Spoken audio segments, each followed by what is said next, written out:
Okay, so this figure shows these two figures you can see here. Here the bending moments are represented on a plane. You can see here this bending moment is acting on a XZ plane, which is nothing but a bending moment about y-axis. Okay, and this bending moment acting on a YZ plane, which is nothing but the bending moment about x-axis. Now you can see a plane on which the bending moment M is acting at an angle theta with respect to the x-axis. I can resolve this m cos theta, m cos theta. If you resolve the m cos theta, I'll get my. So my is nothing but m cos theta. Okay, m cos theta, and mx is nothing but m sin theta, which is nothing but mx. So if you get any moments or given at some angle, you are resolved into two components, that is mx and my. Suppose in the case of a problem, bending moment is acting on x z plane. X z plane means my. Okay, my is given. Bending moment is acting on a y z plane means mx is given. That we need to understand. And this moment m, which is acting at some angle, will tend to produce tension in the first quadrant. Now just see this. This is acting a counterclockwise sense about x-axis. Just apply this moment about x-axis, acting counterclockwise sense, which produces tension on the top. So the same direction will be taken by the components also, mx and my. So since m produces or causes tension on the top surface of the beam, which means that positive bending moment, hence both mx and my are positive. Come on here, theta is greater than 90. The m is acting here, for example. Just transfer to the vertical plane yz plane mx, which is the bending moment about x-axis, and m transfer to the xz plane, which is nothing but my. So mx you can see here anti-clockwise. Okay, same as this. If you apply here like this anti-clockwise, it will produce a tension on the top, which is nothing but positive. And think about this my anti-clockwise about y-axis. About y-axis anti-clockwise, if you apply, this will produce a compression on the right hand side, which means that my is negative. That is what given here. Okay.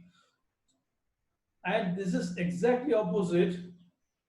If this is acting anti-clockwise, if this is acting clockwise, what will happen? This will act like this, and this will act like this.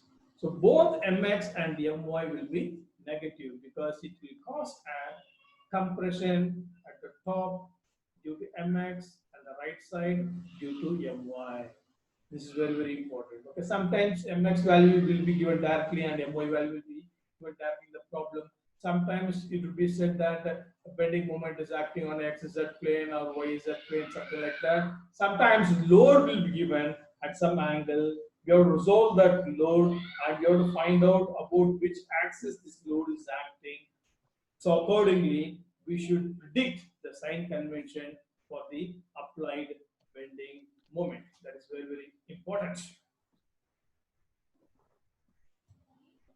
Now let us get into the very important part, the main part of our chapter, how to derive the expression for the direct stress due to bending, for the direct stress due to bending. Okay. So this mx and my, we are taking an arbitrary cross section of a beam from any arbitrary cross section, and we are putting that cross section on an xy plane, and this mx is acting on acting about x-axis, bending moment about x-axis. My is acting about y-axis. It's nothing but bending moment about y-axis. We assume that these two bending moments produce tension in the first quadrant.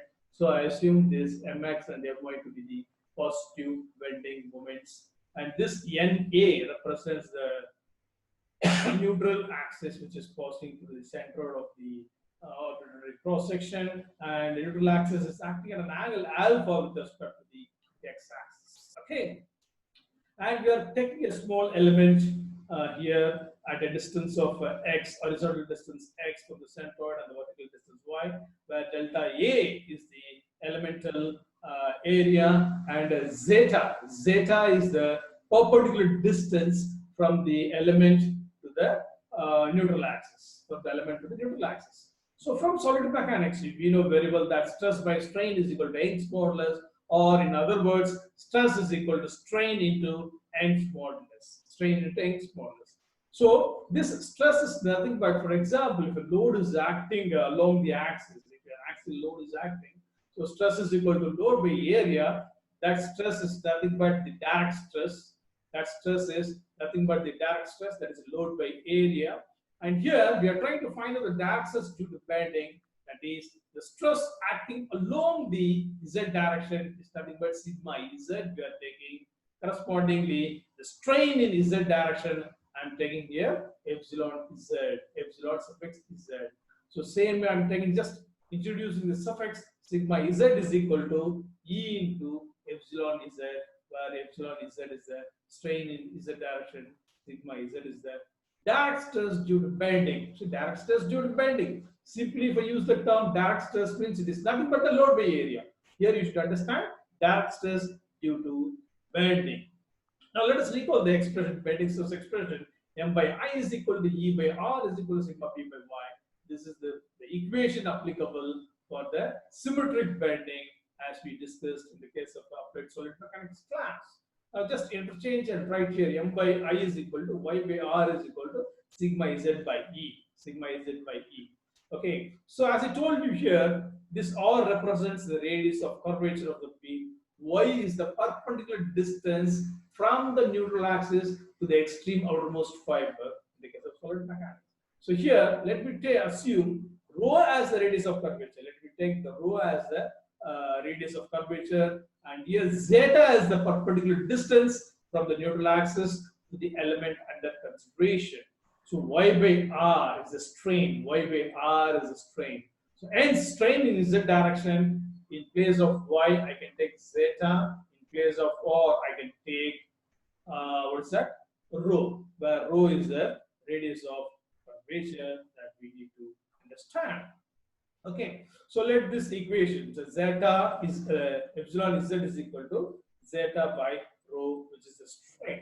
So now we know that stress is equal to sigma z is equal to E into epsilon z. E into epsilon z. Just plug in this epsilon z in this equation 1. In this equation 1, what you will get? The term sigma z is equal to E into zeta by rho. Let this be equation 3. Now, how to find this zeta in terms of x and y? In terms of x and y, how to find this zeta? So now, let us, I have constructed one small triangle. This is nothing but here we are having the centroid, this point, imagine. And here I am drawing a line, straight line normal to the neutral axis. Normal to the neutral axis. And, and this horizontal line is nothing but the x-axis. And the vertical line is nothing but the y-axis. Okay, so simply a triangle.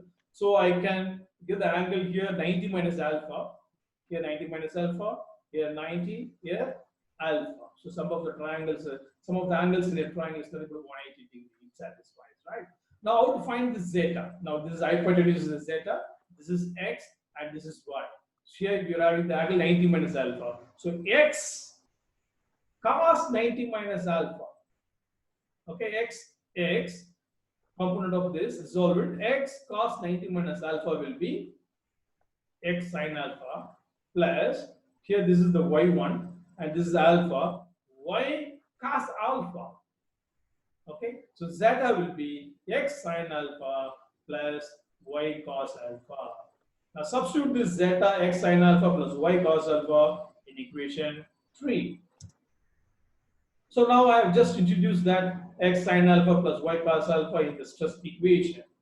Then how to find out mx in terms of sigma z? Mx is the bending moment about the x-axis, So this mx and the my are the externally applied moment, that is applied bending moment. Now we have to find out the internal resistance, bending moment of resistance due to this mx. Okay. Now for example, let sigma z be the stress, a direct stress acting on that small element, for example, multiplied by the elemental area delta A. So stress in the area becomes a force which is acting normal to this xy plane. So that force into y distance, which produces a moment about x-axis, which produces a moment about x-axis. That is the elemental force. If I integrate area integration, I can get the the bending moment, the total bending moment about x-axis if we integrate it. So sigma z into dA is the force, stress into area is the force into perpendicular distance y, which gives the the bending moment of resistance about x-axis. That's internal bending moment of resistance. If you integrate, I can get the total bending moment about max. So Mmax is equal to sigma integration, area integrated sigma z y dA. So Mmax is equal to sigma z, just introduce the sigma z here, okay, into y dA, and you just take this y inside the bracket, xy sine alpha plus y square cos alpha divided by rho into dA. Here, integral xy dA is nothing but ixy, product moment of inertia. Integration y square dA is nothing but ixx, which is nothing but the moment of inertia about x axis. This you might have studied in engineering mechanics and the solid mechanics, of course. So we just introduce that plug-in ixy and ixx. So this is for mx. So what about the my? So even in the my sigma z into dA is the area force, stress into area is the force into perpendicular distance that would produce a bending moment, moment of resistance about y-axis. So sigma z dA into x, integrate, area integrate, you will get the total bending moment of resistance about y-axis. So my is equal to sigma z, we know that already, e x sine alpha plus y cos alpha into x into dA. Take this x inside the bracket, x square sine alpha plus xy cos alpha. This integration x square dA is nothing but x square dA is nothing but iyy, moment of inertia, and integration xy dA is nothing but ixy, area moment of inertia. Substitute iyy and ixx. Now we know very well here my, just take it like this, my is equal to e sine alpha by rho into iyy, e cos alpha by rho into ixx, and mx is equal to e sine alpha by rho into ixy plus e cos alpha by rho into ixx. So it has to be like this, mx and my. Now we are having two equations, and unknowns are e sine alpha by rho and e cos alpha by rho. Here by matrix method I have solved, you can solve it by any method. We have to find out e sine alpha by rho and e cos alpha by rho. After finding this e sine alpha by rho and e cos alpha by rho, plug into this sigma z expression, the resulting term, the bending stress, that stress due to bending will be sigma z is equal to my ixx minus mx ixy divided by ixx into iyy minus ixy square, the whole bracket multiplied by x, plus mx iyy minus my ixy divided by ixx into iyy minus axy square into y. So which means that the direct stress due to bending varies with respect to x and y, with respect to x and y. So this is the expression we are going to use it for solving the problems in this chapter, which is nothing but the direct stress due to bending. Now let us recall the same equation. For example, if my is 0, for example, if my is 0 in this expression, so this term will get vanished and this term will get vanished. Still, you have a term in terms of x and y. So the direct stress due to bending varies with respect to x and y, even if my is 0. The conditions apply for mx. Mx is equal to 0 also. If mx is 0, again you will have a term in terms of x and y. So the direct stress due to bending varies with respect to x and y, that we need to remember. Now, take any cross section. Take any cross section. For example, if your cross section is symmetric about both the axes, that is doubly symmetric, or symmetric about single axis, single symmetric, means the product moment of inertia ixy will be 0. Remember, this is very, very, very important. Okay. So you don't have to calculate the product moment of inertia all the time. Once you get a symmetric section, whether it's a section is symmetric about a single axis or symmetric about both the axes, the first idea, it should come to your mind. The product moment of inertia, Ixy is 0. Once if Ixy is 0 here, plug in here, substitute here, the Ixy term, all the terms containing Ixy will get vanished. We'll get sigma nz is equal to mx by ixx into y plus my divided by iyy into x. So this is the expression that's due to bending applicable for symmetric sections. Very, very, very important.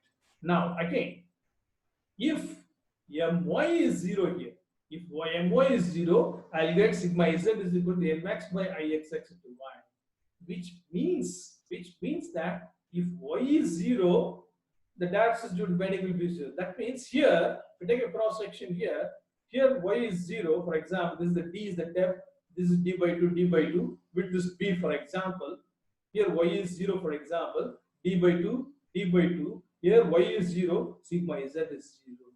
So if my is 0, this x-axis axis becomes the neutral axis. X-axis becomes the neutral axis. That's very, very, very important. Okay, come over here. If mx is 0, for example, if mx is 0, you'll have only my by iyy into x. So the stress varies with respect to x. So when x is 0, sigma z is 0. So when x is 0, sigma z is 0. That means when mx is 0, y axis becomes a neutral axis. Y axis becomes a neutral axis. So x is 0 here. Here this is b by 2. This is b by 2. We already studied in strength of material that if this cross section is for a simply supported beam, means the nature of the bending could be on the top of the neutral axis it is compression, at the bottom it is tension. Opposite case is true for a cantilever beam. This is the case of a symmetric bending. And this neutral axis. So at the neutral axis, we say that the bending stress is 0. So it depends on the form of applied loading. Form of applied loading means it depends on the mx or my or the direction of the external load, the p loads, that's px and py, as well as the orientation of the geometrical properties of the cross section, which is very, very important. So always geometrical property of the cross section means I in the case of a bending. In the case of axial loading means A will come into picture. AE, axial rigidity, will come into picture. In the case of bending, EI, the fluctual rigidity, will come into picture. All these things we should remember. Okay, the beam is subjected to axial loading or the bending. Okay. Now, position of the neutral axis. So we have studied that the bending stress will be 0 at the neutral axis. So I have taken the same expression, make this sigma z to be 0. So 0, where this is 0, this y becomes y suffix neutral axis and s suffix neutral axis. So if I take it to the either side of the equal sign, you get negative sign, and both the denominator on either side of the equal sign get cancelled, and y neutral axis divided by x neutral axis will be this minus of my ixx minus mx ixy divided by mx iyy minus my ixy. So this y by x is nothing but that I can write it as a minus y by x. To the left hand side also I can write minus y by x. So here this figure, if you take, suppose if you consider this as one small triangle, consider some point here on the neutral axis. Okay, so if you consider this is one small triangle, y by x, so tan alpha is equal to opposite side divided by hypotenuse, adjacent side. So opposite side minus y, opposite side is minus y divided by x. So minus y by x can be written as tan alpha is equal to my ixx minus mx ixy divided by mx iyy minus my ixy. Again, the section is symmetric, ixy will be 0, so our neutral axis expression turns to tan alpha is equal to my ixx divided by mx ixy.